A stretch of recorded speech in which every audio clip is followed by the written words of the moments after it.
Good evening, everybody. It is Monday, April the 13th, 2020, and this is your Mr. Video Game live super show brought to you by Dead Sun Entertainment, the downplayed chill version of the show, while all of the things are going on in the world. Of course, I'm Slacker Kite.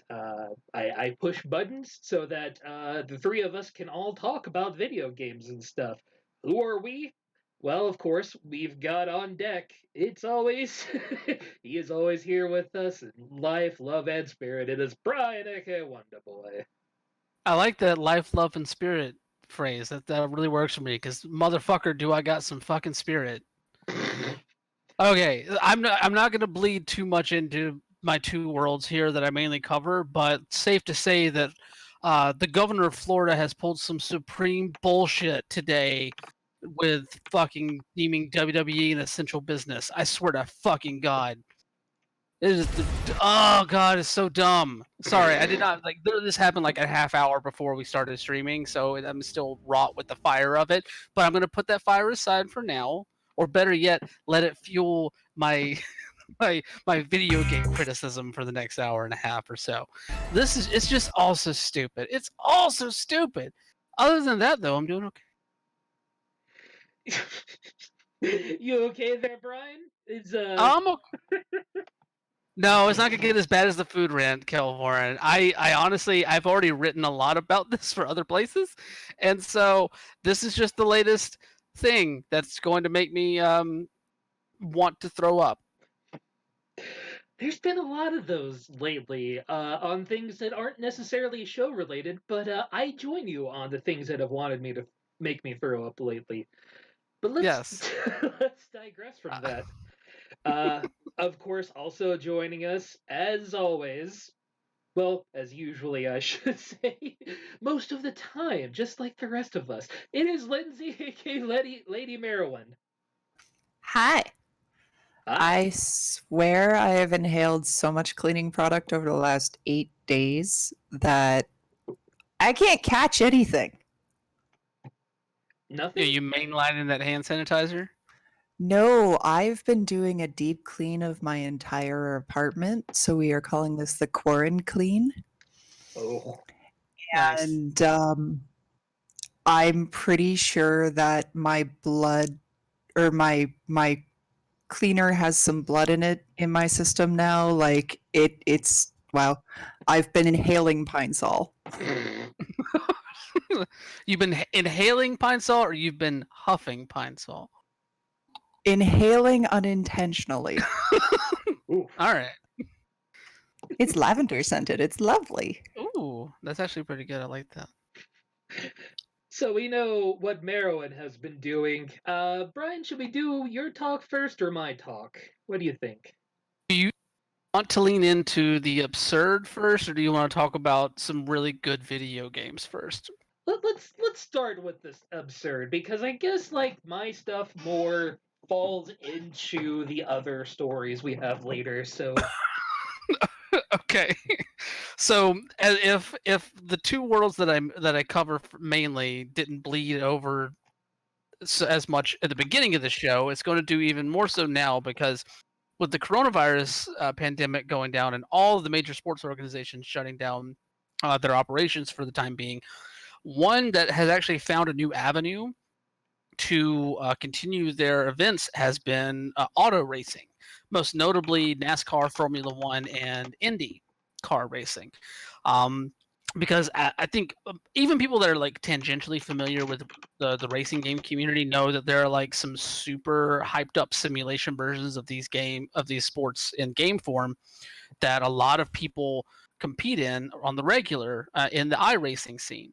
And because of that, a lot of what was going to take place in real life for NASCAR has moved over to that scene, and some prominent NASCAR drivers have been competing in the eNASCAR circuit since the coronavirus shut everything down, and that has made for some truly bewildering moments um, in the realm of esports and Twitch. And my phone is just blowing off. Well, quick, let me turn that off for just a second.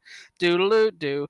Okay, so that's off. So basically, one of the stories that I pitched for the show today that was that one NASCAR driver named what's his name? Oh God, I lost his name. Kyle Larson. There we go. Kyle Larson Oh, we going was. into that one? Well, we'll start off there because this is the most recent one. This one happened over the weekend. Kyle Larson had what we have come to affectionately be known as a heated gaming moment during an eNASCAR event this weekend, where he used the N-word during an exhibition race, where he was trying to communicate with his spotter, who's like the person who keeps their eye on the track and kind of helps them communicate as they're driving.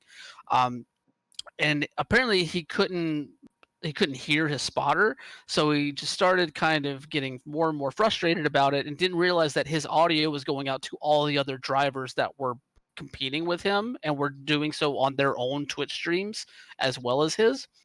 And so like he just blurted out the N-word while trying to get the attention of his spotter, and everybody else on the stream was just like, yo, we can hear you.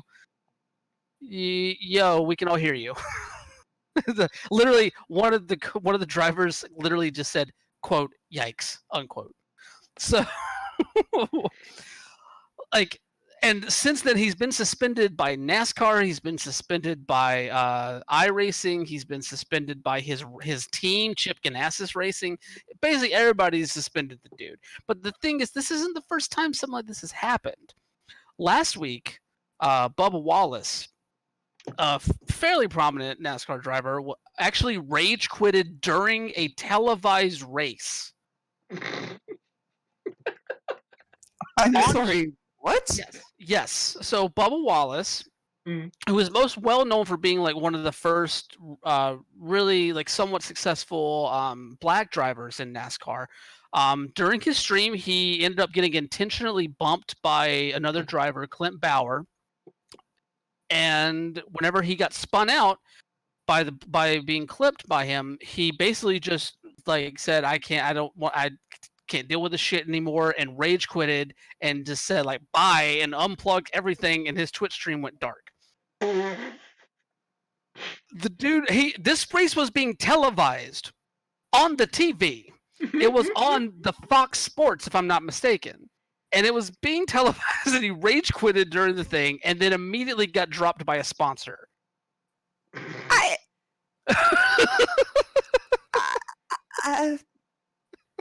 You know what's really going to be funny is if they all get used to this whole "hey, I can rage quit" bullshit, and then when live, like the actual racing starts again, fuck it, I'm out of here. Just swerves off the track. It's just. And you have to keep in mind, like, these are these people's livelihoods. This is, like, what these people were planning to do for the rest of their lives. So, both of these people are kind of fucked. I never got into NASCAR racing, but I watched enough of it with my dad to kind of understand. Well, here's the thing. Like, the Larson thing is going to be, like, I think much more affecting, I would say. Yeah. Like, he's facing suspensions right now from basically every major racing company associated with this whole NASCAR iRacing merger sort of thing. So I don't know what the terms are going to be at that, how long he's going to be suspended, blah, blah, blah, all that good stuff. Bubba Wallace, like, he just got dropped by one sponsor from this, and he's basically he made a joke about it on Twitter. I don't know if he's made a joke. I haven't seen him make a joke about losing the sponsor specifically, but he basically was just like, This is his tweet after he quit the race on this last Sunday, not this past Sunday, but a Sunday week before. Bahaha, I'm dying to get my mentions right now. I ruined so many people's day by quitting a video game. Bahaha, a video game. Damn quarantine life is rough. And then that tweet was then responded to by Blue Emu, one of his sponsors, that said, "Good to know where you stand. Bye bye, Bubba. We're interested in drivers, not quitters." So yeah, there's a strong difference between just dropping in the middle of a video game and having your heated gamer moment and dropping that N-bomb. yeah, and that's the thing though, is like, yes, these are definitely on different levels of being like criticized, but at the same time, this is just something that's been happening since this move over, like these worlds colliding in a way, like where drivers aren't really susceptible to having their regular communications with their spotters and with their racing team during races available to the public. I don't know if they understand that they can hear, like, I know on NASCAR broadcast they do cut in sometimes so you can hear the feed every once in a while, like as part of their broadcast coverage. But if you're streaming these sort of races, like, you are on microphone all the fucking time, and people can recognize whenever you were like being crappy. Like another instance of something that happened during Jimmy Johnson. If you don't know NASCAR at all, you at least know the name Jimmy Johnson. Dude won 7 championships in a row. He's like first ballot of Hall of Famer in the sport. He, during a race, he fired his spotter 20 laps into a race because the spotter told him that he was clear of another car, but he ended up crashing because he wasn't actually. This is the type of shit that's happening in a virtual racing game. So what are the pit crews for all these guys just kind of sitting out for now and just twiddling on their thumbs?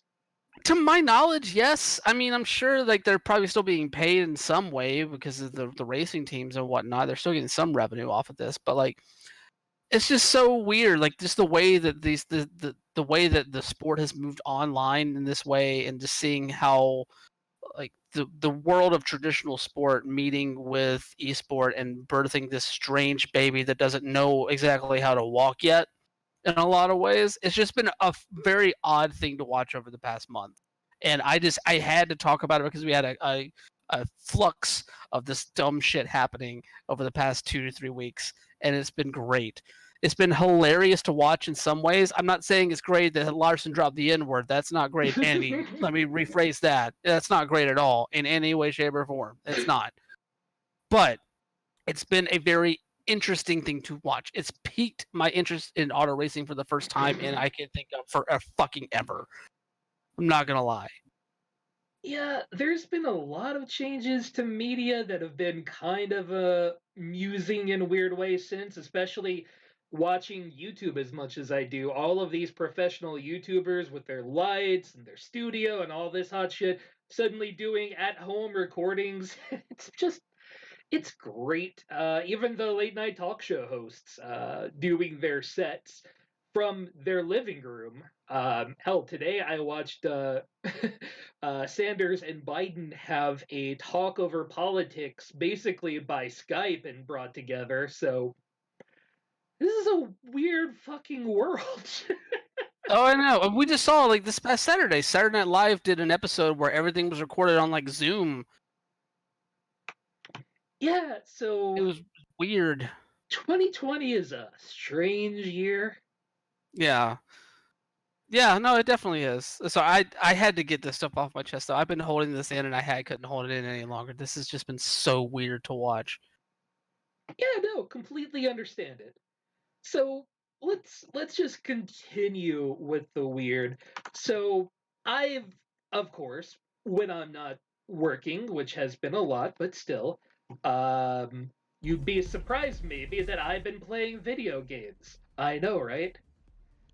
The first thing that I want to talk about is the new Control DLC. I've put on the screen for you here one of my favorite bits from it. It's a special side mission. You don't actually have to do it, so I'm not ruining any plot for you in the DLC.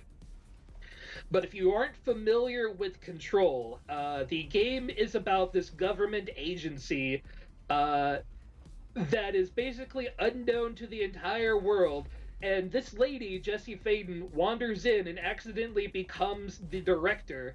And she has to find out about all of these weird objects with extraterrestrial origins and things. Like, for instance, a rubber ducky can teleport randomly.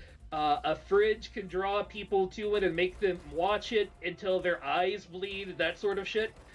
And in this one section here, she finds a camera that turns the entire world into an 80s movie, basically. Oh, Hey, Trav, real yeah. quick. Yeah, the image. Sorry. Let me see if changing this Because I need here. to see this. There we go. 'Cause I need to see this.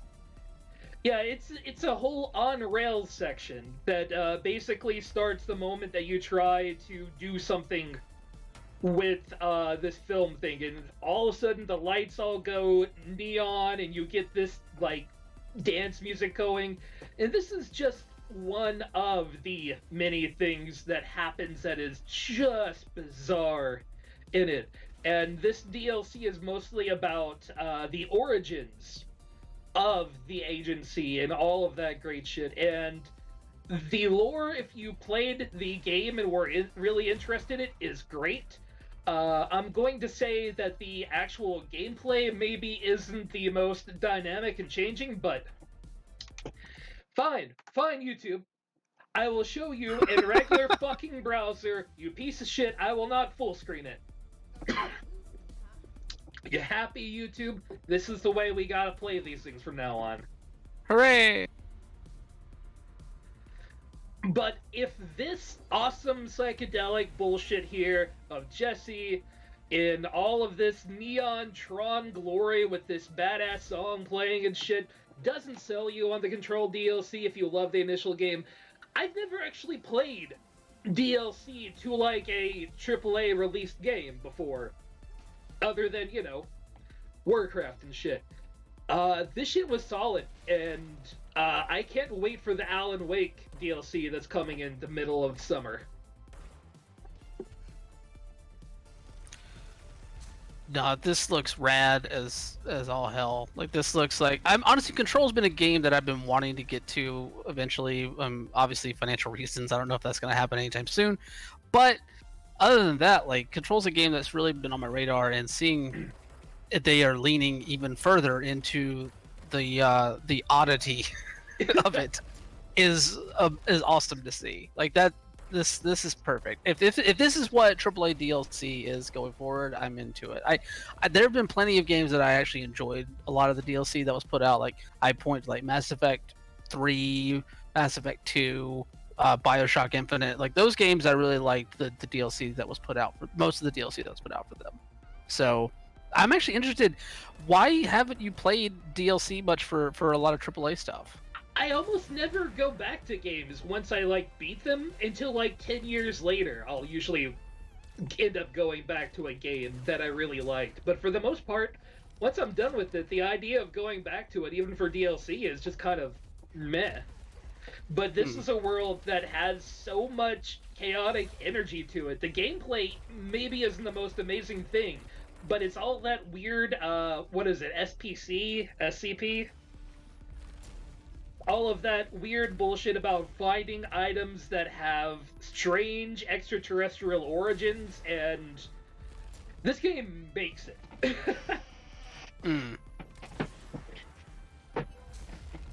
So yeah, strongly recommend this DLC. It's a good, like, I'd say probably 6 to 8 hours worth of gameplay for another $10. Go for it. It's good. It's a good breakdown. All right, but of course, the main thing that's taken up my last weekend has been the Final Fantasy VII Remake. Okay, so going into it, I have to tell you that this has been one of my favorite games of, like, my childhood. Is it one of the greatest games ever? No, it's not. I still love it though because I have a weird history with the specific game itself. So going into it, like, remakes aren't exactly new. We've had Link's Awakening, we've had the RE2 remake. But this game is somehow both faithful to the original game, but at the same time doesn't just expand upon it, and it expands upon it like 3 or 4 fold, basically. You're getting background information for characters that maybe had 3 or 4 lines in the original. But it's adding new stuff to even the main plot line. I haven't beaten it yet to give you an idea. If you played the original Final Fantasy VII, I've made it up to Wall Street, so that's as far as I've gotten. But the graphics are incredibly impressive. They have put so much attention to detail into this. The voice acting is fucking great. It's just good.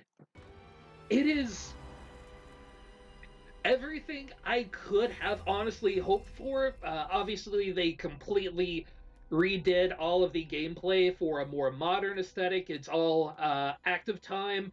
However, you do kind of switch into paused fighting whenever you do an action. Like anytime you're throwing out an item, you're using your abilities, you're casting spells, etc. Yeah, and they did add a classic mode, if I'm not mistaken, for people that did. I think it's, I don't know if it's like fully resemblant of the original turn-based system in the game, but I think it's more close to that. Yeah, basically the characters will act on their own, and then when it's their time to act, you're given the control to do whatever you want to do. Okay, yeah. So, see, that's the thing. I haven't, unlike you, I haven't had a chance to get my hands on this game outside of the demo, which I really liked the demo, as I spoke about in previous episodes of this show. But unlike you, I know that I wasn't able to purchase this game at launch, so I went ahead and spoiled the fuck of myself with how this game plays out. And let me tell you, you're talking about how this isn't necessarily a 1-to-1 remake of this game, and holy shit, is it not? I'm not going to spoil anything for anybody here, but like, this game goes places that I am honestly make me even more excited to eventually play it for myself and to see where it goes in the future chapters that are released, because like, this is exactly what I would want from a remake. Like, I think sometimes just like remastering and you know, up-resing something and putting out the same experience that you have with some tweaks here and there, maybe control system wise, is a great route to go if the game has that sort of reputation to it. But really, whenever you talk about doing a remake of a game, you want somebody to dig in and try and do something that expands on what you already love about something, I think, while also kind of twisting it and putting their own spin on it in a way. And that is a very fine line to walk with something like Final Fantasy VII. This game is going to piss off some people. This game has already pissed off some people, from what I understand. So, like, and honestly, good on Square. Good on Square for being willing to piss off some people to give us something that actually has like some even higher resonance than the original game did when it first came out. There's been so many, just the way that they handle even like oh god, the name is drawing a blank on me. Whenever Cloud and Aerith have to go to the Mr. Moneybags dude to try and I can't remember the name of that sequence. I can't remember it off the top of my head, but you know what I'm talking about. Where where like Cloud has to dress in drag, basically. The way that they've yes, there you go. Thank you. I drawing a blank there. The way that they've expanded on just that sequence alone, and the way that they've handled that sequence in this edition of the game is like it impresses me so much.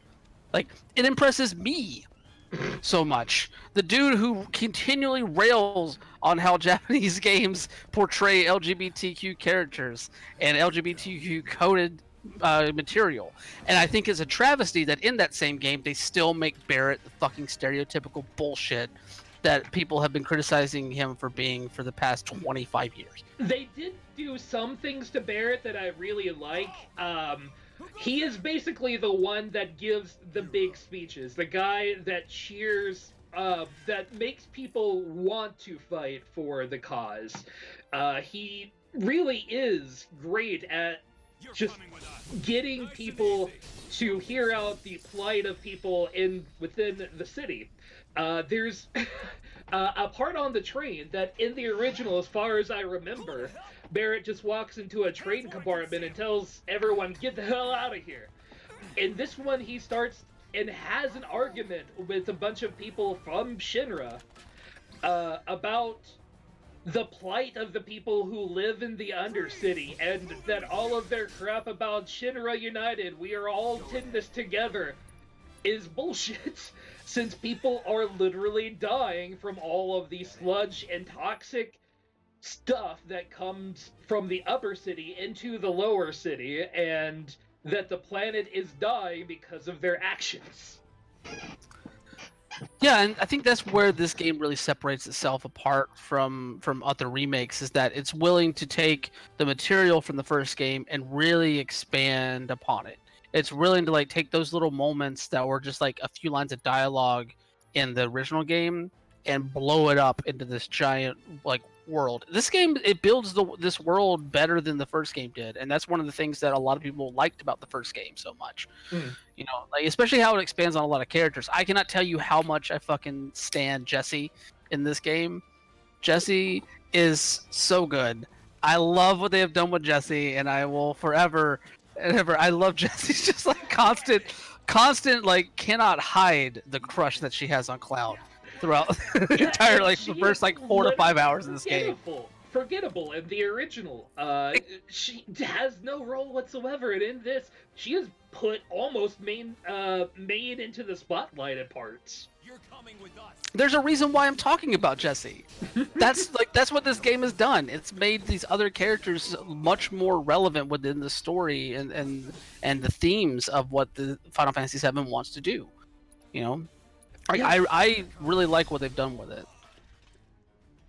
They didn't skimp on the voice actors either. Like, I forget his name in the show, but the guy who plays Whit Beggs is a guy from Breaking Bad. So, like, they really got some real actors into this game. It's, I am so used to, when you get in voice acting, oh, it's the same people that have voiced 5,000 animes, if you've ever seen it. No, you don't get any Steve Bloom in this, and that's probably for the best. I'm curious, Merowyn, have you had a chance to like kind of delve into this a bit? I haven't picked it up yet,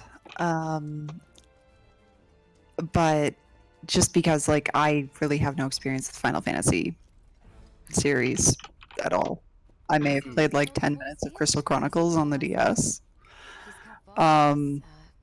But I mean, just listening to you guys talk about it and watching this video, and I might need to buy this game. I'm glad to have him.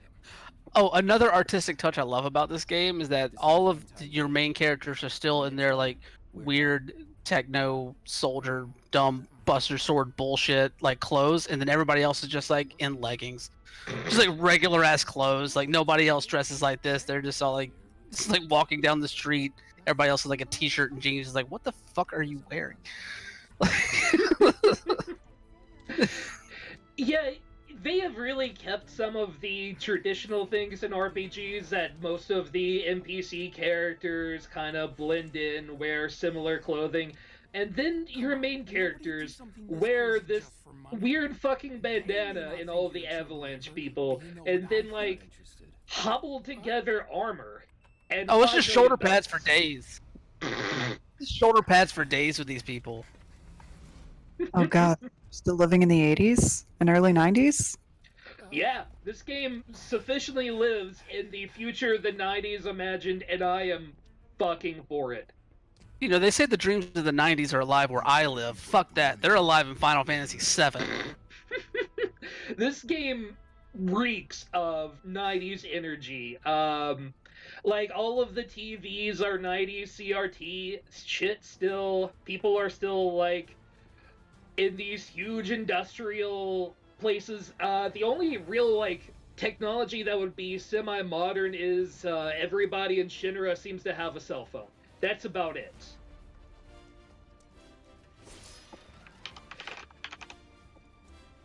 Let's see here. Okay, so Wedge. He is voice acted by Matt Jones. He played Badger. That's the name I was looking for.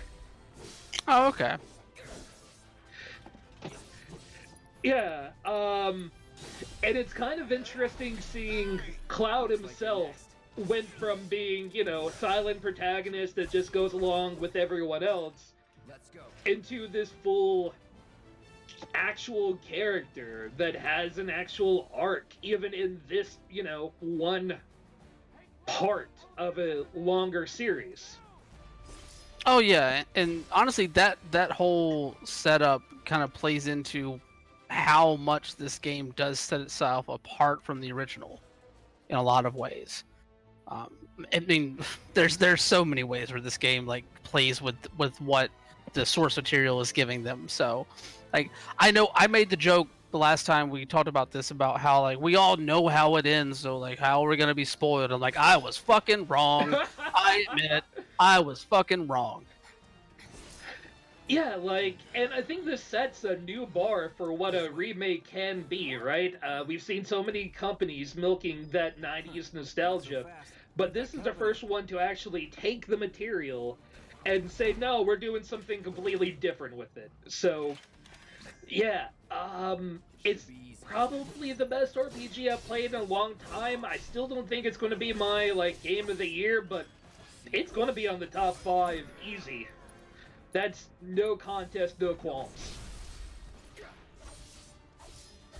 I can't wait to play this thing. It makes me so happy that this turned out the way it did. I was so ready for it to be mildly enjoyable, you know. I was set that this would be, you know, this will be a fun diversion, something to keep me, you know, happy while everything else happens. Even the demo hadn't really sold me on the game, and I think that's because the demo, the first section here where you're going through the plant, really is that shot-by-shot remake of the original, and then directly after the shit in the demo, it changes.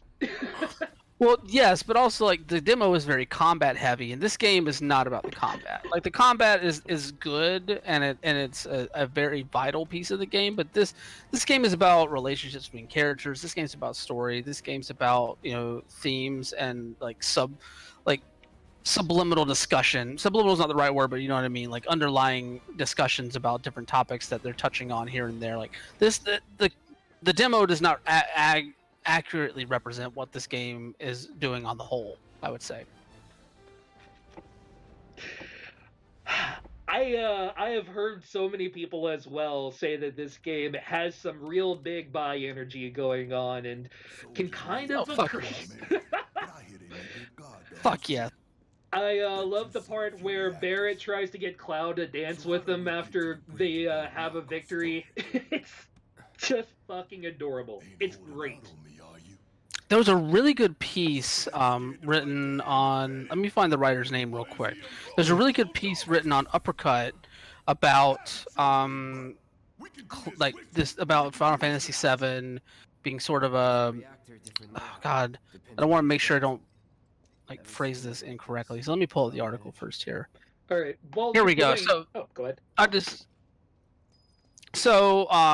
Basically it's talking about like Cloud's like the trans narrative for Cloud within the game itself, like basically playing off of that Don Cornelius whatever segment, as well as other things in there. Like talks about the subtext that goes through this thing and like how the remake kind of captures that in a better way, I would say. That's Grace Benfell wrote that over on uppercutcrit.com. I highly suggest that has been a critical read for me when coming around this the coverage of this game. It's been really, it was really interesting to kind of dive into like all these different like themes that can be touched on within this game that really is only remembered for a Buster Sword and a song that screams the main villain's name.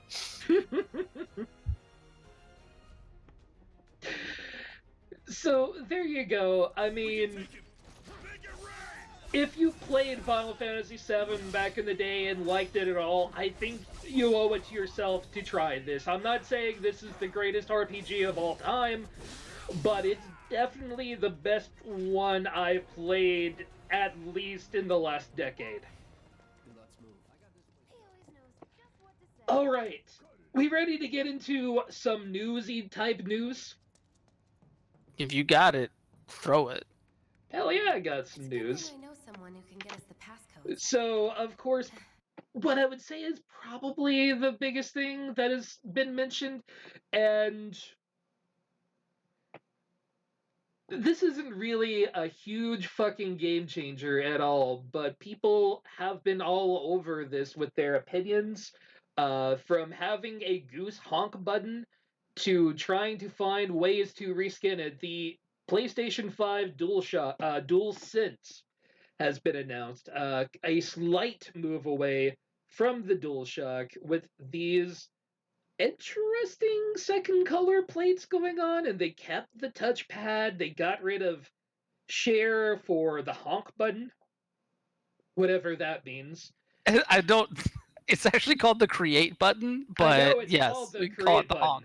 We call it the honk button. I'm fine with it. I know that it is the create button. I should say I am aware, but I know. Whatever it means to get rid of a share button and now make it a create button is bizarre. Especially, how do you tell someone to hit the create button when there is nothing around here telling it for you new gamers who are like, what the fuck are you talking about? There's so many oddities to it. Well, first off, first impressions. What's everybody's first impressions of the DualSense? First impressions, I'm really liking the form factor on it. I think it's pretty. There are a couple of features with it that I'm really excited to see how well they'll work.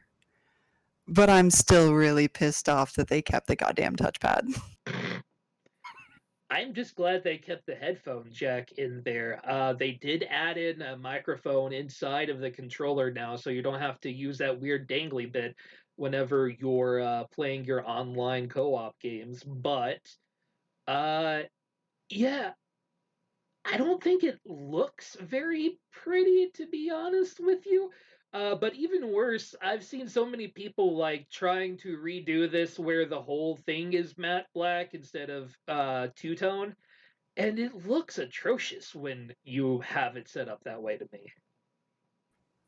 Well, I think that the way they broke down how the colors like fit in and the design, like the color design of it, it does not look good. I will say that much. I like that they took a chance and they would try to do something different with it. I like that they added the light bars on either side of the touchpad as opposed to just the one up top. Like I like it. It looks good. It looks futuristic in that way. It looks fitting of a next gen console. I like that they tried to go two-tone with it. I just think that they didn't put the right colors in the right place. Because I mean, if you just made if you had made the part that's white black, and then made the part that's black white, it would look, I think, immensely better in that way personally. Or if you just made some other like little tweaks here and there, I would say at least keep I really hope that they go back and make the X triangle circle X buttons the corresponding colors that they're supposed to be. I think that would look really good on the white background there. As for the actual technical features of the controller, I am very curious to see how they will implement the touch sensitivity for the triggers that they've been talking about, where and how much that I really see that aspect of the controller being something that might fall by the wayside, similarly to how the touchpad did. when it comes to people actually developing games for it. Like, yes, there are different ways, different like actions that you can really play with in that aspect. In the article, they use the example of like pulling a bowstring and like feeling the resistance of it, or like you're driving a car and you're in the mud, so you feel like some resistance from that as well. But with something that can be so variable, it also can like pose somewhat of a challenge, I think, for developers in a way. And it really it'll be easier for them to implement this than say what the touchpad was kind of imagined to be for for the DualShock 4. But it also could be something that is so like such a small detail that people just won't mess with it in a similar fashion. But it also could be something that makes for a super engrossing experience. Like if somebody figures out a really innovative way to play that into what they want the player to do in the game. I think with the way they've set up their color blocking,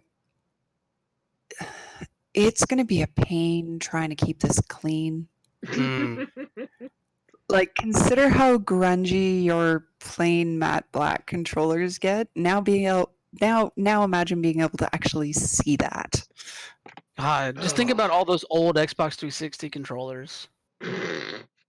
Like how nasty they got over. Yeah, and especially in those little crevasses they have around the buttons, and thank God they're actually clicky buttons that go click click. I was so worried when I first saw this.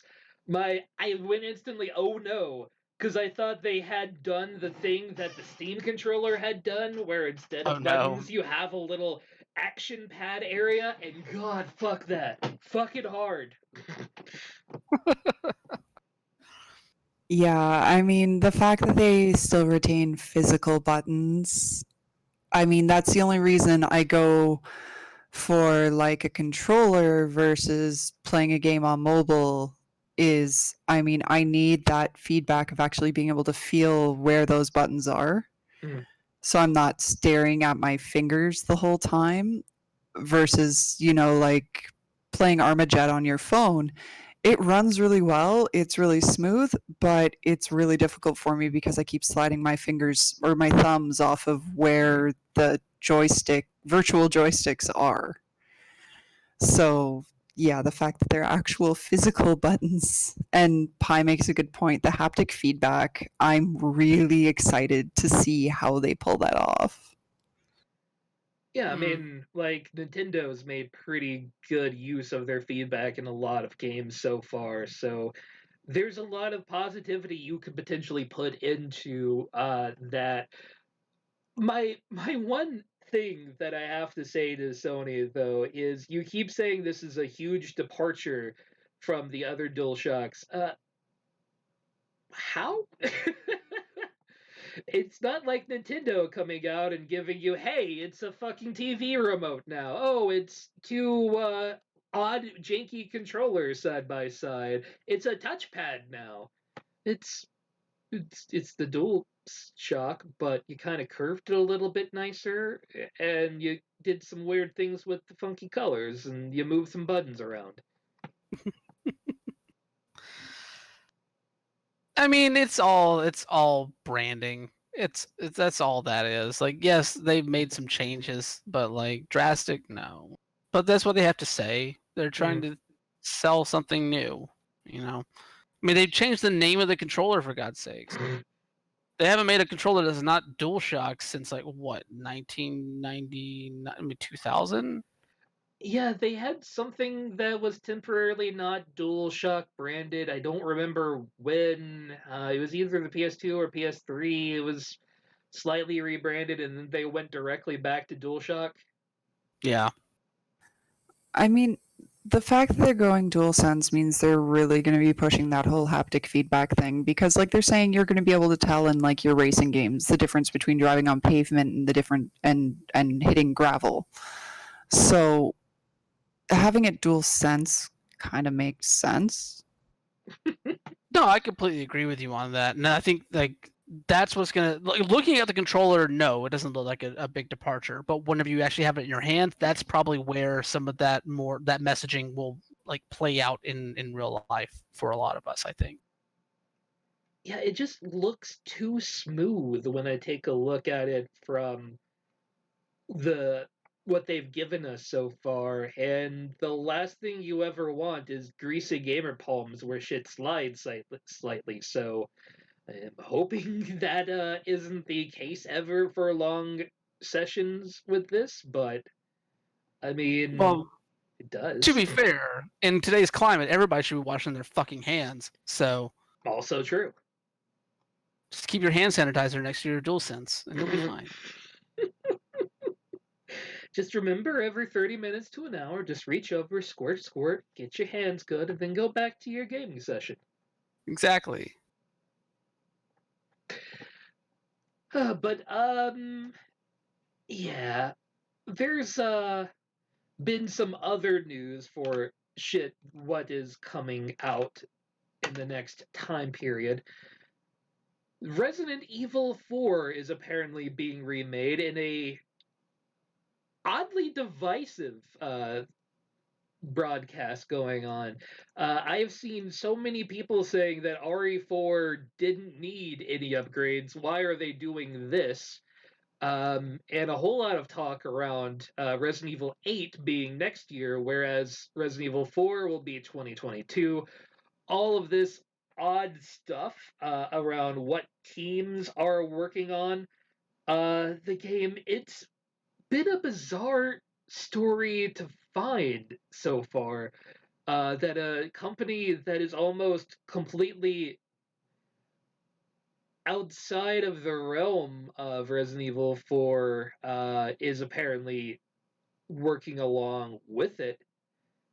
There's a whole lot of strange in the rebuilding of this, but PlayStation 4 has been ported to literally everything possibly fucking ever. So I guess how are they going to find a way to sell it to you all over again? Remaster it as well. I mean, that's the obvious route, you know. And like, I will say this at least, they Capcom has at least established a track record in the past couple of years for these Resident Evil remakes. You know, 2 was a Game of the Year contender. 3 has been a little bit more polarizing, but for the most part has been getting good reviews, I would say. So it makes sense in terms of like Capcom's strategy to keep moving forward with that, especially if they already have 8 in the hopper, you know, which is like everybody knows that's coming. We know it's coming. So, yeah, I don't have an issue with this per se because like guess what? If you want to play the first game, it's still available on every other goddamn console. Like and I get that sometimes like for preservation's sake and like you're losing this game that a lot of like some of the aspects might be like polished out or they might implement new systems into it with a remake and that sort of thing, and it's not always the easiest thing to break out an old console from like the last gen and play something like this. I totally understand that, but at the same time Capcom has shown an ability to put out these older games in a reimagined style that still feels true to those original games for the most part. So I'm not necessarily worried about it. At the same time, though, I still have my PlayStation 2 hooked up, so I could go and boot up RE4 if I wanted to right now. You know? So I totally get the concern, and I know that I'm coming from a place where I can still go back to the original game if I wanted to. But I think that this is actually a really good move for them. I literally have just one hope, one thing that will instantly sell the Resident Evil 4 remake to me. Did you get rid of the QuickTime events? Please. Ooh, that's good. That and the escort mission. Ooh, yeah. Those are the 2 things that I would want fixed. Fix those things. Maybe you could make Tiny Emperor Boy look more interesting and make Ashley look less grotesque. Those might be positives. Oh, I'm sure with what they've done with the past 2 games, like they'll find some way to make that even more like In a Oh, good that's way. exciting. In a good way. Just please keep the campy bullshit in there, though. That's what sold Resident Evil 4 remake to me, or Resident Evil 4 originally to me, was just how tongue-in-cheek the game was. I think if they went edgier, like they've mostly done with every game since then, that it would really lose its appeal to me. So, yeah, that weird B horror movie bullshit needs to stay in this game. Based off of my short time with 3, I think they can accurately capture that attitude fairly well. Right on. But also on the things that came out, and yeah, we talked about a little bit, but to echo in home for the Final Fantasy remake, the reviews are in, and fucking the reviews have been stellar so far. There's been a few naysayers, mostly by people that didn't really like the new combat system, or saying that the amount of downtime between parts were too long.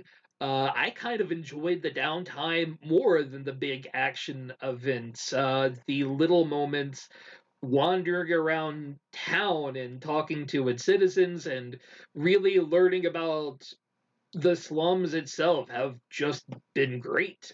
So don't really understand what they're talking about, but hey, it's not going to be everyone's slice of pie. But I think this is one of the highest AAA reviews I think we've seen in a while from the Metacritic score. No, I'm there with you. I think it delivers in all aspects that it should. Yeah, it's yet again. We've gone on it for a while already, so no need to really drive a stake into it. But it's good. Pick it the fuck up. Now, the game that I thought would probably be my game of the year, of course, has been moved back. My link is not working for me. Okay. Oh, Oh well. I have it over here. I can read off of it or whatever. Well, either way, The Last of Us 2 has been indefinitely delayed at this point. We genuinely have no idea when it's coming out, as well as the Iron Man game, I believe. Nobody really cares. Iron Man VR. Yeah. So Naughty Dog actually put out a statement. I can read that off for you here. Yeah, go for it. So, okay, so as you've likely just seen, the release of The Last of Us Part 2 has been delayed. We're sure this news is just as disappointing to you as it is to us. We wanted to reach out to all of you in our community, give you a little more information. The good news is we're nearly done with development of The Last of Us Part 2. We are in the midst of fixing our final bugs. However, even with us finishing the game, we were faced with the reality that due to logistics beyond our control, we couldn't launch The Last of Us Part 2 to our satisfaction. We want to make sure everyone gets to play The Last of Us Part 2 around the same time, ensuring that we're doing everything possible to preserve the best experience for everyone. This meant delaying the game until such a time where we can solve these logistic issues. We were bummed about this decision, but ultimately understood it's what's best and fair to all of our players. We're hoping that this won't be a long delay, and we'll update you as soon as we have new information to share. So it looks like this has been directly impacted by the pandemic. That it seems like many other things. Like this is basically because of the coronavirus that they're not able to. I assume this is more of a manufacturing thing where people that were ordering physical copies of the game were not going to be able to get those produced and sent in a timely manner as opposed to the digital release of the game. Which makes total sense considering, how, video games are pretty much non-essential businesses at this point. Mm-hmm. And the brick and mortar stores should not be selling games at this point because one, like the people that work there should not be being forced to be exposed to the public. And two, you don't want the kind of crowds that Last of Us Part 2 is going to generate in your store. That's definitely social distancing. So this makes total sense that they would push this back. I don't know why they. I guess the only reason why I think they would say that it's an indefinite postponement is because they don't know when things are going to be ramping up again, and that makes sense in that way. But it does signal that it's going to be a while. I don't know how long a while is, though. You know, it's hard to tell right now. I mean, there's so many things with this whole situation that many people don't know. You know, like when are these non-essential businesses? You know. Yeah, from anything I've read so far, it's been a matter of physical distribution. Now, anyone who has pre-ordered the game off of the Sony Electronic Store has been fully refunded. The game has been taken off of the store at this time. But that's just part of Sony's. They will not put a game up for sale until they have a actual release date pending for the game. So with no release date available for them, they had to remove it from the store in order to keep with their promise, basically, that they will never put anything up that does not have a release date, even if that release date gets pushed back. Yeah, which makes sense. Yeah, it's completely understandable. So this isn't one of those, oh, freak out, something bad's going on. It's just a matter of the physical copy distribution. It has some issues right now. It'll get fixed. Just give it time. Yeah, I mean, one thing that should be noted though is like a lot of the Naughty Dog employees are still working on the game from home right now, and it does pose the question of like, is crunch culture still persisting? Even I during this assume, time yeah. where we're working at home. And yes, obviously the obvious answer to that, I would say, even though we don't have any confirmation, is that more than likely. I think like these sort of pushes like near the end of development are notorious for being ripe with crunch time. So, and Naughty Dog has a reputation. Let's not forget, Naughty Dog has a reputation, and almost has like a cultural understanding that crunch is necessary for building the type of games that they do, which is disgusting personally. But like it is something to keep in the back of your mind. Like how much is this? How has that culture evolved in some way? Or like how is it playing out with everybody being spread out the way that they are and having to work from home to finish up the final touches on this thing? Yeah, I'm really hoping that, because I am certain that people are working crunch time still at home, but I really hope that Naughty Dog in some way learned a lesson from the development of this and will give time to these huge endeavors that they put out for themselves. The game was so massive by what they wanted to put out that they couldn't even add all of the elements they wanted to, such as multiplayer in the initial release. So it's kind of telling of that they had some major ambitions that there just isn't enough time for, that there are some constraints they really need to start taking into consideration when the games are made.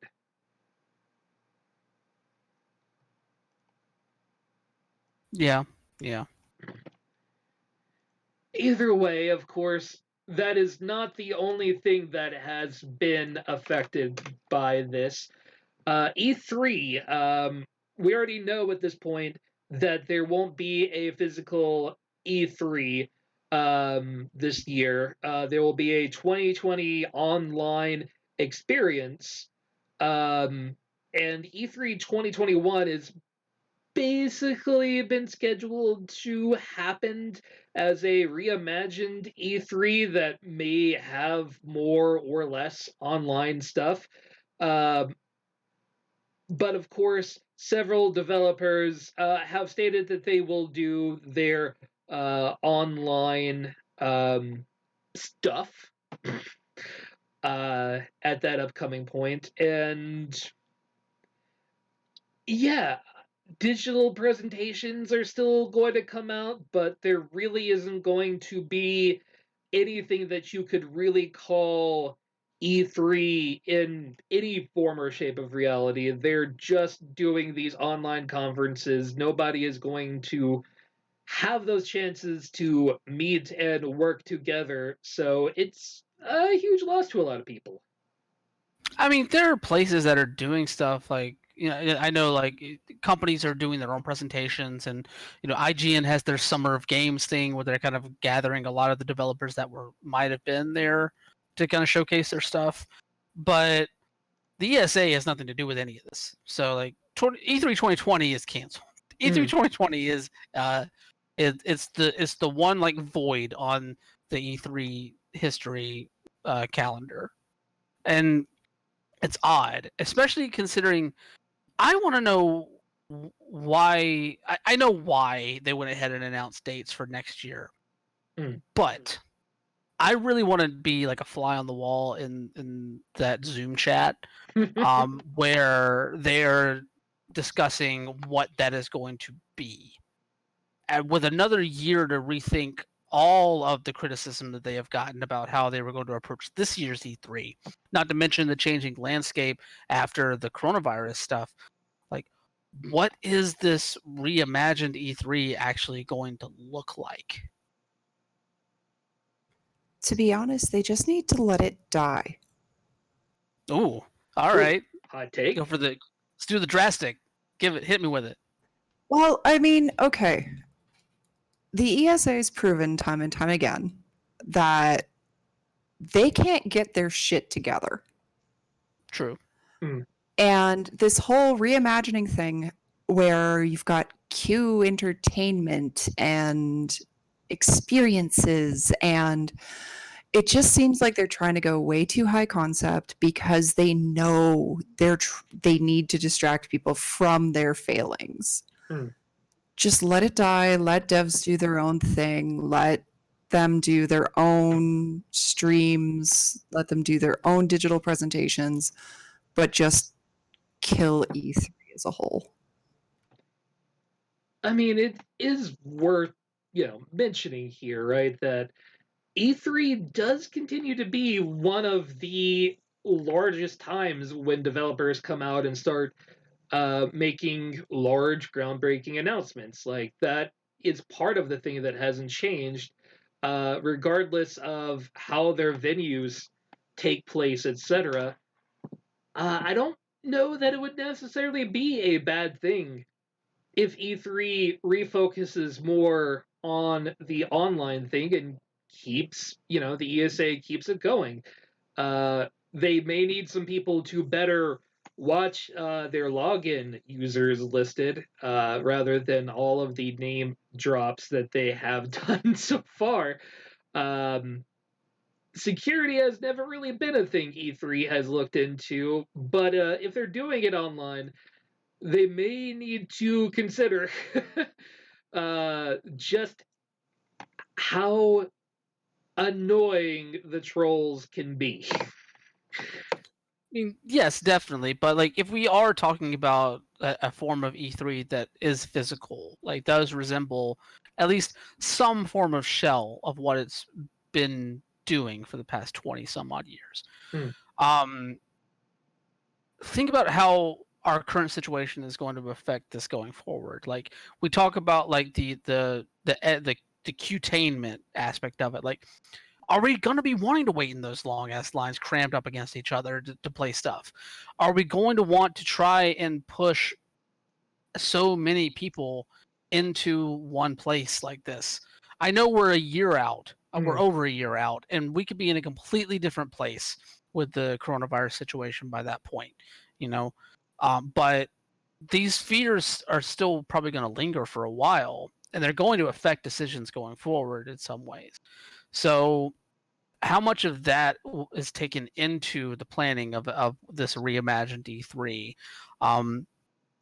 And let's be real, one of the major things for developers at E3, other than showing off their games, are the backroom deals. Like, everybody goes into, like, almost every major studio has a set of conference rooms to take meetings with developers and for developers to take meetings with publishers to work out deals for new titles, work on distribution deals for games, publishing deals for games. It's a very upfront B2B situation outside of how E3 has been kind of morphed into this more public facing thing over the past 5 years. So like in that aspect, like there aren't many other shows that really provide that sort of setting, where like you have every major player in one place Right. to talk up deals. So like that's the curious thing for me is like if it does shift to a more or totally online thing going forward next year, what do they do to accommodate the B2B stuff? What do they do to accommodate the business dealings that goes on at E3? What if, and this is my radical idea of the evening, besides, kill E3. What if instead of it being so public facing like it has become, why not set aside a week where everybody does their live streams for their reveals and everything, but at the same time it's a closed industry insiders conference? So you get all those devs and all of those people together, but it's like a more formalized conference where they also do their presentations without the public face, like the public access. Because I mean, I notice every year that you get these big developers up there, you get these big studios up there, and something goes wrong the second they start their presentation. Like, do you remember the Microsoft one where it pretty much blue screened? So like, let them do the reveals and everything like that virtually, but still have a formal insiders conference so you can still have those backroom dealings. So the only issue that presents is that unless you're able to find, unless the ESA is able to find a way to monetize those online broadcasts, they're not going to see the same kind of financials that they need to see from what E3 presents. That's the main reason why it's moved so public facing, is because like this is the ESA's nut every year. Like this is the main thing that keeps that thing going. So they have to find a way to monetize it in some fashion. I think that will pose a problem. No, they just do the same thing that every major broadcaster in the world does. Run commercials. Well, see, yes, I agree with you on that. I just don't know if they would know how to do that effectively. Get them to talk to top Twitch streamers. Just let Twitch do it. Just give it to Twitch. Just literally contract Twitch. There you go. ESA partner with Amazon. Ah, goddamn it! Run it on Twitch. Never mind. I rescind my idea. No one Or partner go with the Amazon. really, really popular route and partner with Mixer. So you're partnering with Microsoft, one of your main presenters. Or partner with Caffeine. I don't know. Anybody but Twitch now. Sorry, Twitch. What's up? As we broadcast on Twitch. That's fucking brilliant, buddy. Can't see me right now, but I got 2 thumbs up because I just buried us. Anyway. I don't see how cons are going to act moving forward, because con plague is a thing that we all know of. Who is going to want to go to conventions now when you might get the Rona from going to a convention, until such a time as we can vaccinate well against it, which could be a year or more out for all we fucking know at this point. Yeah, I mean, I know Playwatch and I were really excited for Niagara Falls Comic Con this year because Frank Miller's going to be there. Mhm. And I mean, that's one of Playwatch's idols.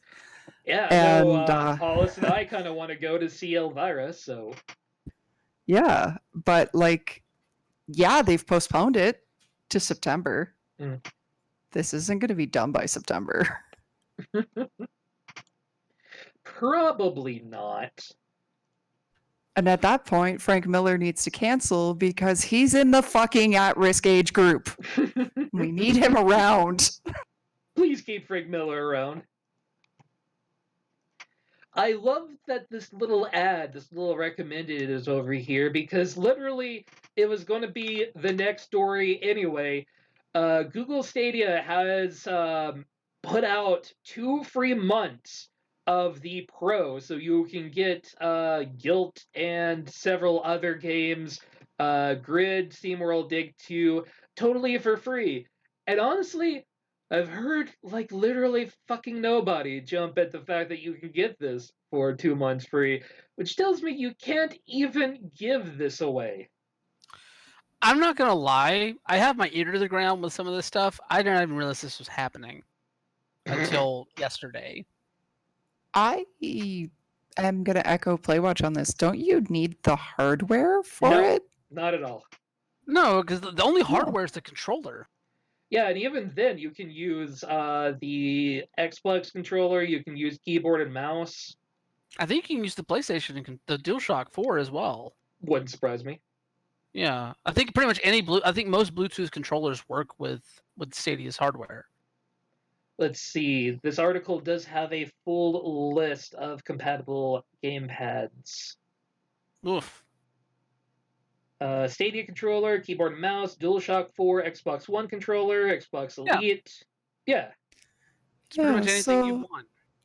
As long as I can run them USB, I'm good because I don't have Bluetooth on this computer.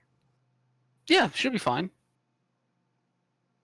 Yeah, in order to sign up, they do still want, like anything else, hey, it's 2 months if you give us your credit card information, but hey, cancel it before that 2 months and it's totally free.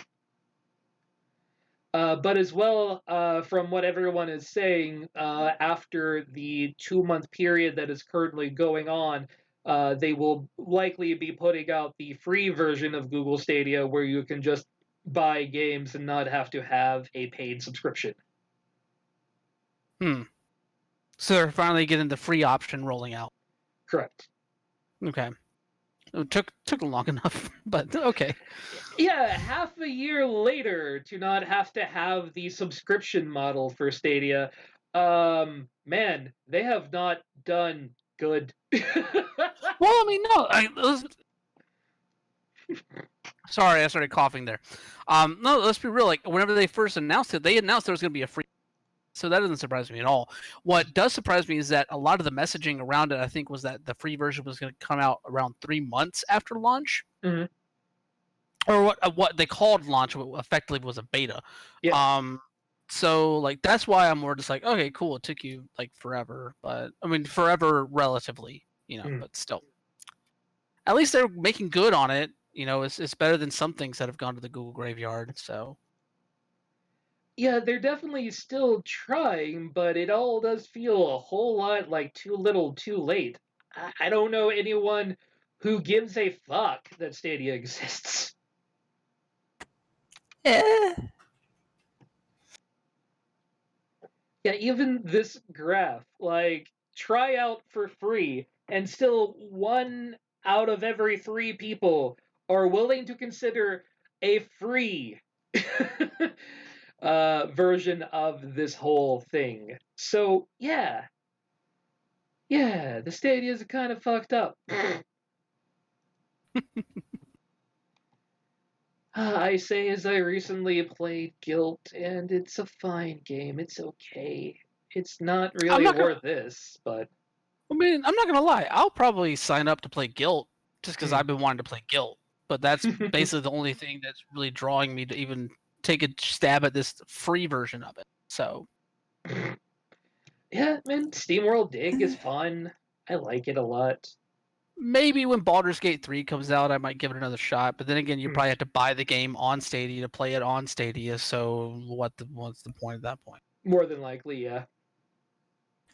I mean, I rag on Stadia a lot. And this pains me to say, I might give it a shot. And eventually it might not be that bad. I mean, remember how bad I used to rag on Epic? Mhm. And now you can bet I'm logging in every week to get my free games. Hell, Just Cause 4 is free next week. And I Yeah. I've had to eat a lot of crow. And it's bothering me a bit because I make these predictions and then they completely come back to bite me in the ass. Well, like Epic seemed to be actually in and invested from day one. The marketing for Google Stadia has just been all over the goddamn place and confusing to the general population. Yeah, their messaging has not been very good at all about what this actually is. The fact that PlayWatch actually talked about like not having the hardware shows you how bad they've been bad at messaging about this thing.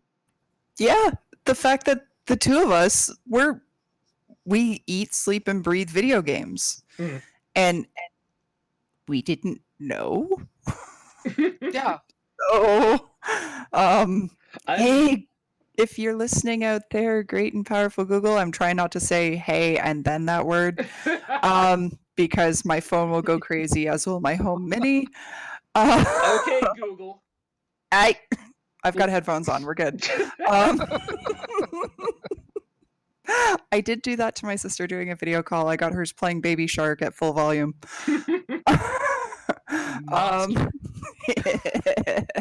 And then her boyfriend or fiance started parroting it and wouldn't shut up. So wins all around.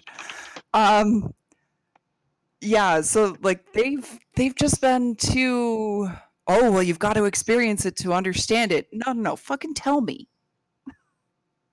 Plain English, Yeah. explain it, spell it out, teach me like I'm 5. Yeah, completely agree. Real quick, because I feel like we're about to move on to the next story here, Travis. I don't know. I might be reading the room a little bit wrong, but before we do, scroll down real quick to that poll that was on this article. I just need to look at that one more time and show the people real quick, because I think this is a very hilarious poll on this article. So, will you be trying out Google Stadia for free? Look at the percentage of people that says, I'm already a Stadia Pro subscriber. On an IGN article. I'm laughing over the fact that it's got like, what is it, 12,000 odd votes? Mhm. And 59% are saying no.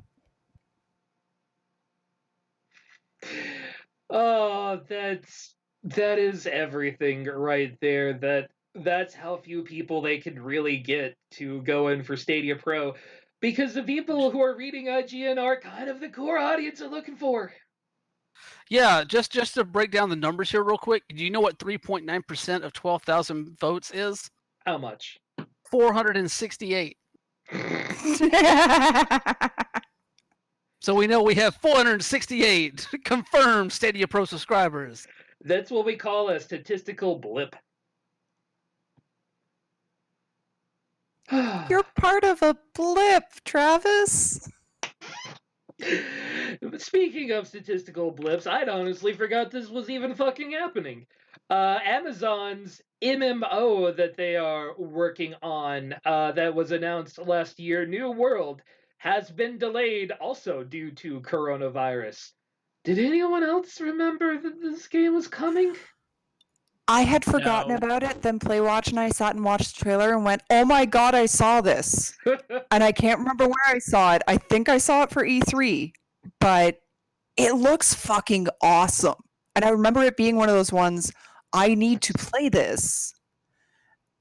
And then I heard nothing else and saw the trailer again and went, I need this. And then in 3 months, I'm going to go, what?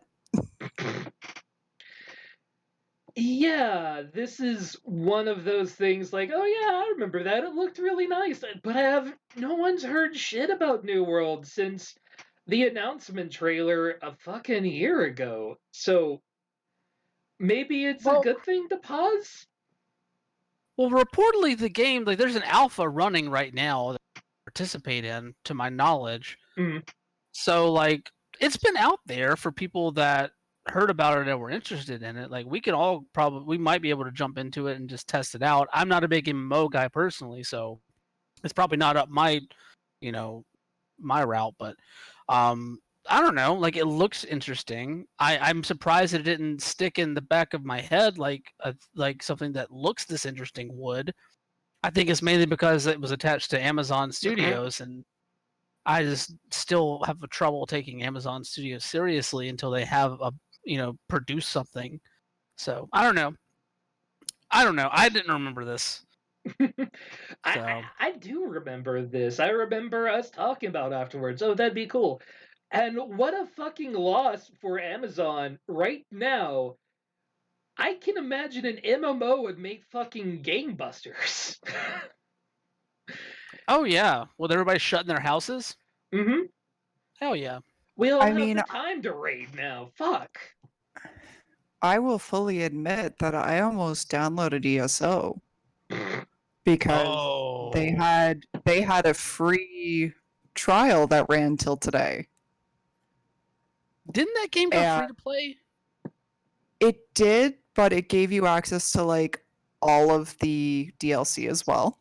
Oh, okay. But then I went, I've been down this road. I'm not doing it again. Also, I don't think I have enough room on my computer or my external because I know Playwatch has been playing RDR 2 and wants me to come play the online with him. You need 118 gigs. Oh yeah, it's a big Yeah. boy. It's chunky. Even on my external, I have a grand total of 60. Free. And on my PC itself, as I work my way through the Arkham series, I have to pick which one I have downloaded. Just delete World of Warcraft, you'll be fine. Sweetheart, that was the first thing to go. And Hearthstone and Overwatch. So you just basically deleted Blizzard? Yeah, pretty much. I still have Diablo just because senseless hack and slash. I have characters that are literally one-click wonders. So, but yeah, everything else Blizzard related is off my computer. Yeah. I think I even deleted Hearthstone from my phone. This is technically my secondary laptop that I kind of run the show from because it has all of my shit set up for it, and you don't really need anything powerful.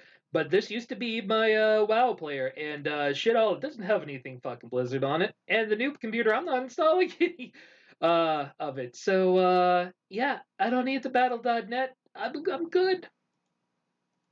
I still boot up Overwatch from time to time. So I'll keep that. That's really the only Blizzard game I have anyway. So Fair. yeah. Yeah. Like Overwatch, I've got. I just don't have it installed. When 2 comes out, I might poke at it, maybe. Hmm. I mean, the only reason I bought Overwatch is because I got to play beta and it was awesome. And then I bought it and then fell out of love with it really quick. I'm rather with you. The beta is what sold me on it. Fair. Yeah. But anyway, thank you, Playwatch, for giving us that article to talk about because I wouldn't have fucking noticed this, and I would have completely forgotten about anything related to it. It's not exactly hit the main screen. Oh, Playwatch, you know we love you, babe. But of course, we do have the last major topic of the day, what the internet cannot stop fucking talking about. The fucking Easter egg bullshit that has been going on in Animal Crossing. I have not heard the end of it from every Discord that I'm in. Fucking, you can't scroll Twitter without somebody talking about eggs. Apparently, they overdid a bit on this new egg hunt for Easter. Thankfully, Easter ended on Sunday, so that's all now and over with. But people were trying to go out and do their daily grinds and whatever for Animal Crossing to catch the fish that they needed to for the day and all of that. And half the time, they'd get an egg. And Zipper T Bunny, the mascot with the zipper on his back, that clearly is somebody in a bunny costume, rubbed the entire community the wrong way, and they all hate him. So that's great. So you're telling me that they went reverse Blizzard drop rate? Because I distinctly remember quests in WoW where it's like, you need 5 bear brains, and you've killed 60 of the damn things, and you still have 3. Which leads me to wonder how these bears were functioning, but that's neither here nor there. Even fucking Chrissy Teigen's been talking about getting too many eggs. That's how much this has come into the discourse, that we're all talking eggs. I'm not even playing the game and I'm aware of the egg problem. This is just to me. I'll be frank. I have not really engaged that much in the Zipper T Bunny discourse over the past week or so. So I don't know a ton about this personally. But yeah, just from like doing the little bit of research today that I did to get, I totally understand why everybody is ready to get rid of that. Like, just smack that fucker like out of here. I've heard people describing it as he has some big boomer energy, hates his job, just kind of shrugs you off and tells you, hey, yeah, go get your fucking eggs. Leave me alone. The Easter Bunny. Mm-hmm. Is Tom Nook in that costume? Is that just Tom Nook? Probably. Wait, no. Is he trying to sell you something or give you another loan? No, he's just trying to get you to collect more fucking eggs so he can give you shit. No, definitely not Tom Nook. Yeah, it's not capitalist enough for Tommy Boy. Like, at least the Easter Bunny is giving things away, but this is why most of these social games tend to not roll out holiday shit directly when the game starts, because people are still in that I'm trying to build all of my stuff time, so they don't care about the side stuff where, oh, I can get a new shirt for my people in the town and they'll like that.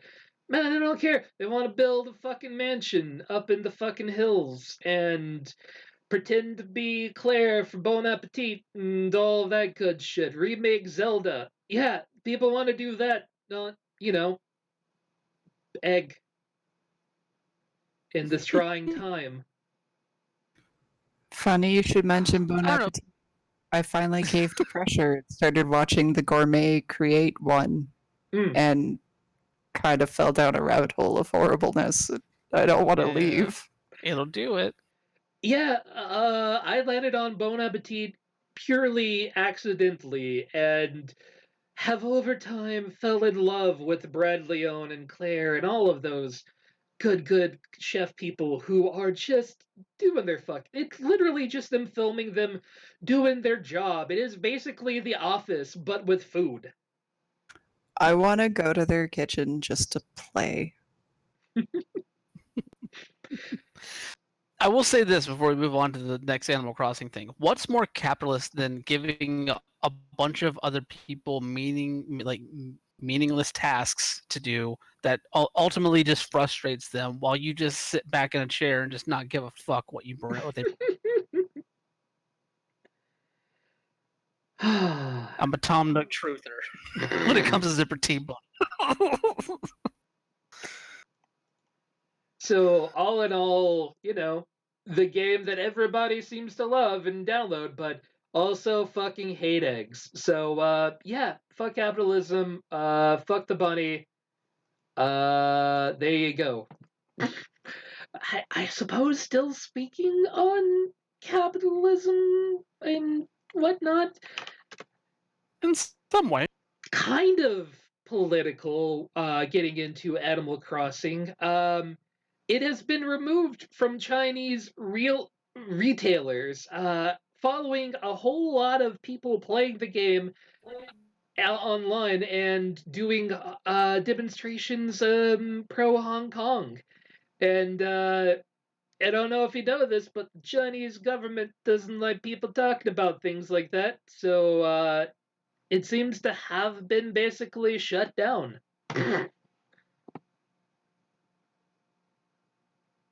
You've got people out here making their protests, and yeah, go ahead, Brian.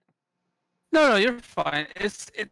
This is an interesting story because it's like we're getting the game through not necessarily illegal ways, but not through the quote unquote proper channel in China. Basically, the Switch is released in China. There are games available for it. But Animal Crossing New Horizons is not one of those games. It has not been officially released for the Chinese region at this moment.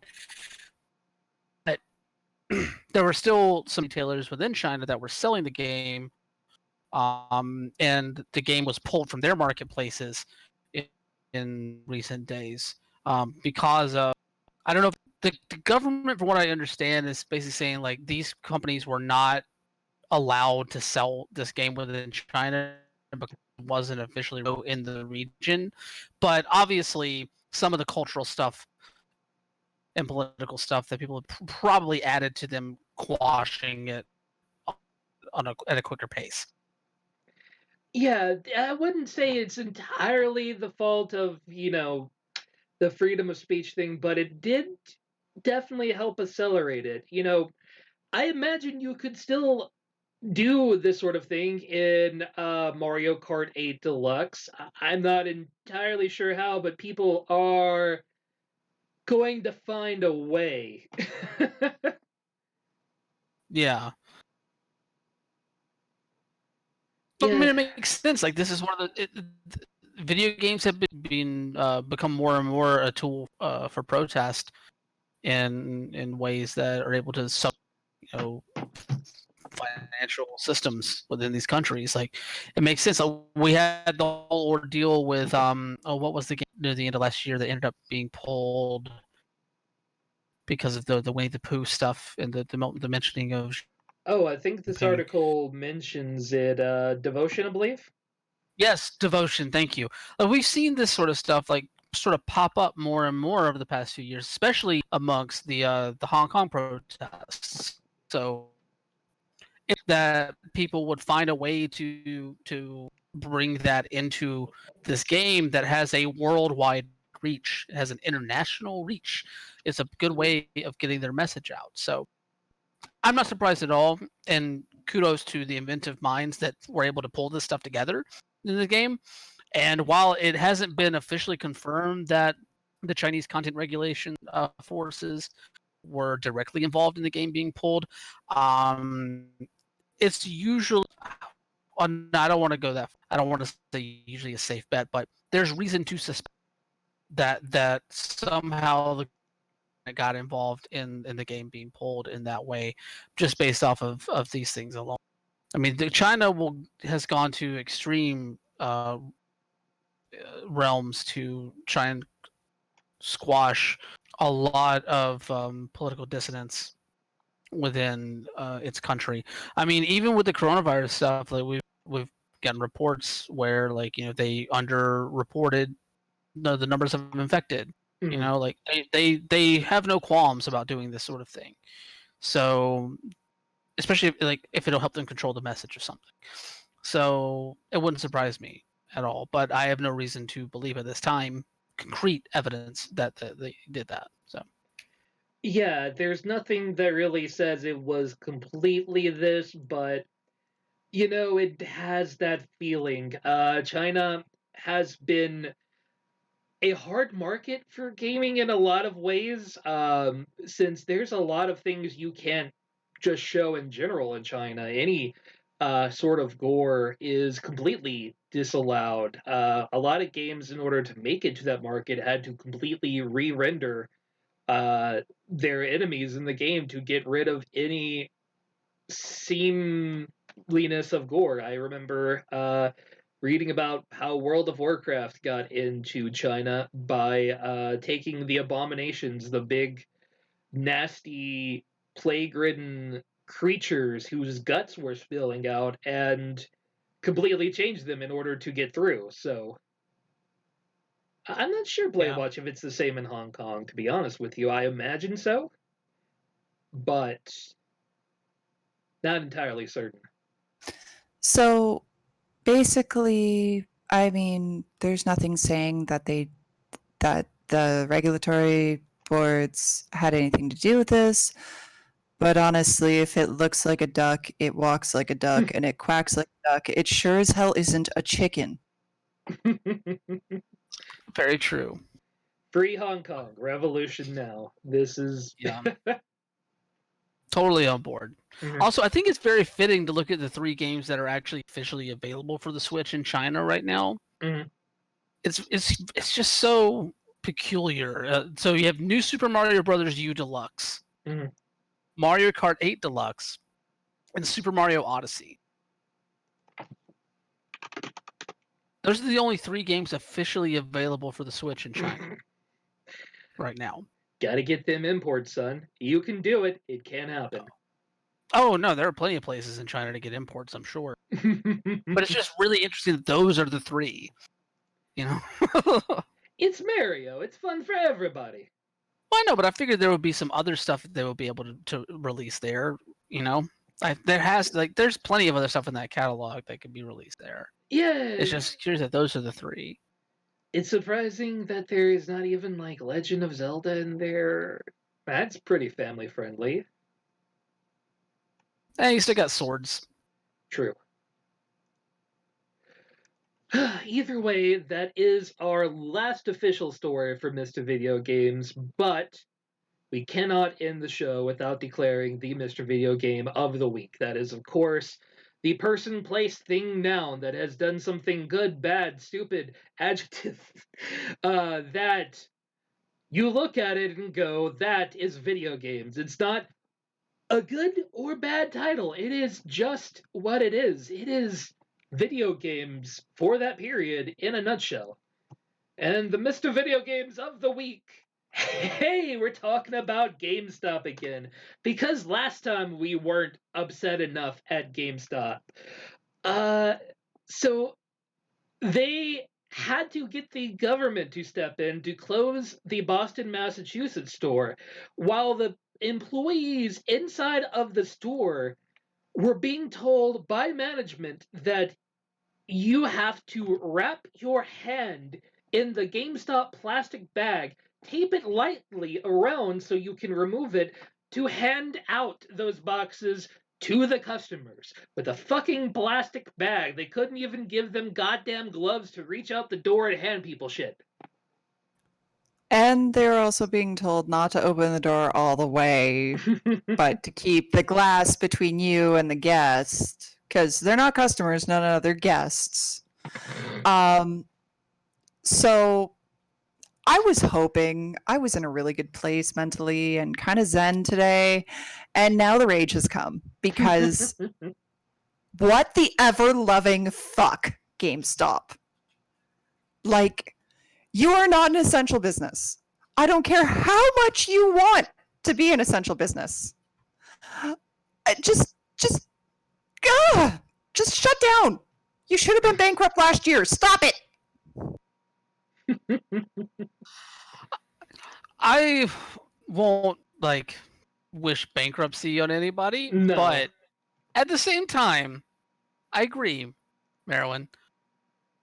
How in anybody's mind is taping a plastic bag over your hand anywhere near acceptable practices when it comes to dealing with the coronavirus in the situation? And let's be real, like, these stores, they should have been closed by the end, back in March, you know. And I'm glad that the GameStop has been forced to close in many places because of the situation that has arisen. And they just cannot get out of their own way. For the life of them, they cannot get out of their own. Yeah, anytime that it feels like GameStop may be on a positive track, they do this shit and just tank themselves again. So, yeah, fuck yourselves, GameStop. Don't give a fuck about you anymore. Agreed. You want a late breaking Mr. Video Games real quick? Yeah, absolutely, go for it. I don't know if it's on the same level as fucking GameStop telling people to put plastic bags on their hands to hand off fucking video games through the open door while shoving their face into the glass on the inside so they don't get coughed on. But so Fallout 76 has an update coming tomorrow. Mhm. The Wastelanders expansion. Mhm. And yes, it's adding a whole bunch of stuff. It's adding NPCs and story-driven stuff and that sort of thing to the game. Finally, I think a lot of people have been clamoring for that, including former co-host here, Lady Goggles. Mhm. But I'm very curious to know if she's still playing the game in earnest. She is, yeah. But okay, cool. So here's the thing, though, with that update, a lot of these locations and places where NPCs are going to be and where story stuff's going to be, they're going to be put on the map itself.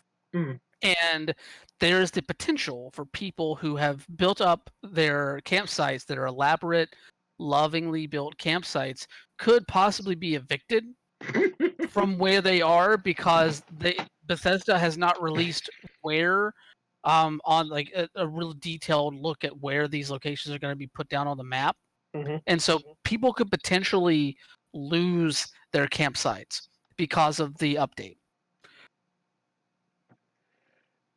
It's the game that keeps giving bullshit. Now, here's the thing, though. Bethesda is offering allowing people to move their campsites for free, but that process, apparently, to my understanding, is super weird in some ways. It's not necessarily a very straightforward process. So, yeah, a lot of people in the Fallout 76 subreddit are freaking the fuck out. Oh, man.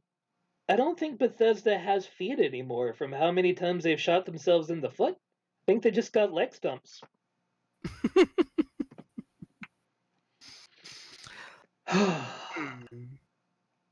One more real quick heartfelt shout out. This isn't a Mr. Video Games thing necessarily, but this is something that is sad.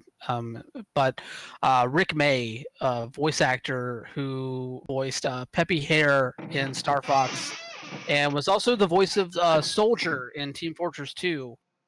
He passed away from COVID-19 today. Just condolences to his family and for providing voices to some very seminal characters for a lot of people in their video game experiences. Yeah, I mean the voices from Star Fox are beloved. I don't think that's in any way shocking to anybody to say. So, I mean that will definitely hurt a lot of people. And hey, fuck this virus. I want to go outside again. So maybe it could die. That'd be cool. Yeah. Either way, we've been Mr. Video Games for Monday, April the 13th, 2020. Of course, we have the Discord down in the doobly-doo below where we talk about video games and politics and all of that bullshit that matters to us because we're those kind of nerds. So hey, join us and talk to us. Also, our tweeters are down in the doobly-doo as well if you want to follow us and see what we're talking about. I tend to ramble about bullshit that I don't know anything about, and Brian loves him some sports. You should know more things about sports. Know some sports. Know a sport. I know a sport. Mm-hmm. I know a game too. That's why I'm here. Marilyn, any final words for this lovely evening? 1, wash your fucking hands. Mm-hmm. 2, as much as everybody hates to hear it, stay the fuck home. And 3, you know what, guys? As always, love each other from a distance, socially acceptable distance right now. But love each other, be cool to each other. Just if we all work together, the sooner we're actually going to see the out of doors again. I mean, I'm a gamer and an introvert, so I'm kind of okay staying home. But I know I have a lot of friends that are going absolutely insane right now. I'd like to see the world get back to normal. Just be cool, okay? Yeah, I'd like to go back outside at some point. So yeah, just fix things. That'd be cool. Brian, any final words for us this evening? Um, basically, I just echoed the same sentiments that Merowyn had. Just stay safe, take care of yourself, take care of others. The best way to take care of others is to take care of yourself at this point. Stay home. We're all in this together. We're alone together, as some people have put it. So we'll get through this. We all will. Trust me, I want to go outside without a fucking mask on as much as anybody else does. So I'm right there with you. But in the meantime, I do have to plug all my shit, I guess. You can read my stuff at outsports.com. I also have stuff dropping on various other places. I don't have anything, I think, on the horizon for this week. But if you want to stay up to date on that stuff, you can follow me on Twitter at WonderboyOTM. I also do a queer wrestling podcast associated with Outsports called LGBT in the Ring. And I'm very happy to say, crossing fingers, this week's episode is going to be a very fun reunion of a show that I used to do back in Atlanta. Ooh. I'm really hoping, I'm crossing fingers that this is going to follow through, but we're planning right now to have an open to midnight reunion. Ooh.